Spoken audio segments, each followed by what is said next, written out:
ఈ లెటర్ మీకు మేము అఫీషియల్ గా ప్రతి మీడియా హౌస్ కి పంపించడం జరుగుతుంది. ఇప్పుడే నేను deputy chief election commission Sharma గారితో ఫోన్లో మాట్లాడాను. నా మిత్రులు ఆయన ఢాకా బంగ్లాదేశ్ లో ఉన్నారు. ఆయన చీఫ్ ఎలక్షన్ గారికి ఇన్స్ట్రక్షన్స్ ఇచ్చినప్పటికీ నన్ను కలకుండా లోకల్ అఫీషియల్, ఆయన పేరు అడిగితే చెప్పడు, చీఫ్ ఎలక్షన్ కమిషన్ నన్ను కలకుండా నన్ను బ్లాక్ చేస్తున్నారు. ఇంతకంటే అవినీతి పట్టపగలు ఎక్కడైనా ఉంటుందా? నేను ప్రజాశాంతి పార్టీ ప్రెసిడెంట్ని. Chief election commissioner Rajiv Kumar గారు అనేక సార్లు నన్ను కలవడం జరిగింది. ఎంటైర్ ఎలక్షన్ కమిషన్ నన్ను కలవడం జరిగింది. మరి నేను ఇస్తున్న కంప్లైంట్లో తప్పే ఉంది?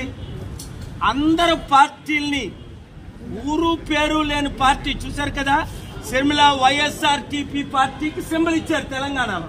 ఆవిడ పోటీ చేయలేదు, పార్టీ విలీనమే చేసేసింది. అలాంటిది మేము ప్రజాశాంతి పార్టీ తరఫున పోటీ చేస్తున్నాం. పవన్ కళ్యాణ్ కంటే షర్మిల కంటే ఎక్కువ ఓట్లు మీరు తెలంగాణలో మనకు రావడం మీరు చూశారు. ఇప్పుడు ఆంధ్రప్రదేశ్ ఎలక్షన్ లో మనల్ని పోటీ చేయడానికి అవకాశం ఇవ్వకుండా జరుగుతున్న కుట్ర పప్పులు ఉడకో. ఎందుకు? ఆల్రెడీ ఎలక్షన్ కమిషన్ విషయం మీద మేము కంప్లైంట్ చేశాం. హైకోర్టులో ఫేవరబుల్ రూలింగ్ వచ్చింది. ఈసారి ముందే కంప్లైంట్ చేయమన్నారనే ఇన్ రైటింగ్ నా ఒంట్లో బాగోపోయినా విశాఖపట్నం నుంచి రాత్రి 10 గంటలకు విజయవాడ చేరుకున్నాను. ఇదే రుజువు. మీడియా ఉంటుండగా అందరూ ఎలక్షన్ కమిషన్ క్వశ్చన్ చేయండి. Doctor K A Paul Prajashanti party president ని ఎందుకు ఎలక్షన్ కమిషన్ స్టాఫ్ కలవడం లేదు, ఎలక్షన్ కమిషన్ కలవడం లేదు? నేను అడుగుతుంది ఏంటి? మాకు ఎలక్షన్స్ మార్చిలో వద్దు, లాస్ట్ ఫేజ్ లో పెట్టండి, చివరి ఫేజ్ లో తప్ప. కోవిడ్ ఎక్కువ అవుతుంది.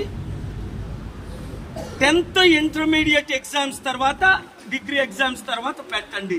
2, 3 ఎలక్షన్ అయిపోగానే 40 రోజులు లాస్ట్ టైం ఉన్నట్టు కౌంటింగ్ కి టైం ఇవ్వకుండా ఎలక్షన్ అవ్వగానే ఓట్లు లెక్కించండి.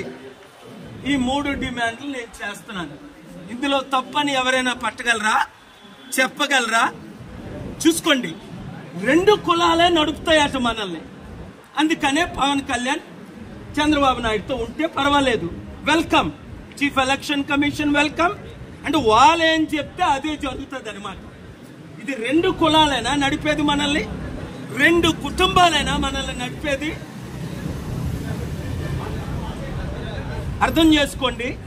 నా పోరాటం ఎప్పుడూ ఆగదు. ఈసారి మనం గెలిచి తీరుతాం.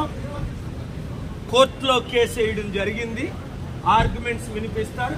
ఇప్పుడే ఈ హోటల్లోనే నేను ధర్నా ఆరంభిస్తాను. ఎలక్షన్ కమిషన్ కలిసినంత వరకు నేను హోటల్ను విడిచిపెట్టాను. నాకు రూమ్ ఉంది. Thank you very much. నా రూమ్ నెంబర్